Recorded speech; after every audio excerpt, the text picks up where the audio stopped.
সবাই কেমন আছে বন্ধুরা? আজকে কিচ্ছুই শাড়ি না, আজকে একটুখানি দোকানে কেনাকাটা করতে এসেছিলাম।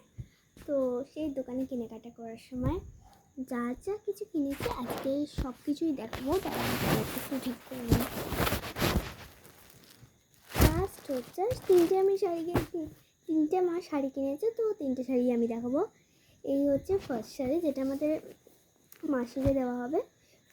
ভাঁজ পুরো খুলবো না। এইটা হচ্ছে আঁচল, আর এই সাইডটা হচ্ছে পুরো শাড়ির কালারটাতে, তো বঙ্কারি শাড়ি। তো প্রাইস 700 টাকা প্রাইস। আর হচ্ছে এইটা আমার স্বামীর জন্য মা কিনেছে, আমি চয়েস করেছি, মাও চয়েস করেছে, তোমার ভালো লেগেছে।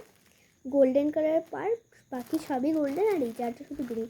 ঠামি এটা খুব অড কালার, ঠামি গ্রিন কালারটা বেশি পরে না, তো মা এটা চয়েস করলো, তো ঠামি এই গ্রিন কালারটা পরবে, আমি পরবো এক ঝোলা। আর এইটা মায়ের খুব ভালো লেগেছে এই শাড়িটা, যেটা তাই মা নিয়েছে। পুরো ভাঁজ গুলজিটা, আর এই ভিতর দিকটা পুরো পিঙ্ক। এটা আঁচল, আর বাইরে এইখান দিয়ে পুরোটা দেখুন, সবুজটা আঁচল, আর এইগুলো হচ্ছে পার।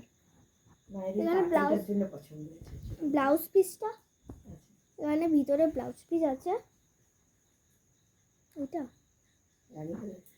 এইটা হচ্ছে ব্লাউজ পিস। তো আজকে এইগুলো কেনাকাটা করেছি। আর আগের ভিডিও আমি একটু আগে একজন দেখালাম যে কিছু ছোটোখাটো ড্রেস দিয়েছে। সেই ড্রেসটা হলো মানে আমার করেছে, আমাদের একটা ছোটোখাটো ড্রেস কিনেছিলাম, তার জন্য একটা দিয়েছি আমাদের পাশের বাড়ি। তো এটা আমি কিনেছিলাম বলে। আর এখনও আমার ড্রেস হয়নি, দুটো হয়ে গেছে, এখন আলমারিতে আছে, এখন পরে দেখিয়ে দেবো পুজোর সব কটা ড্রেস।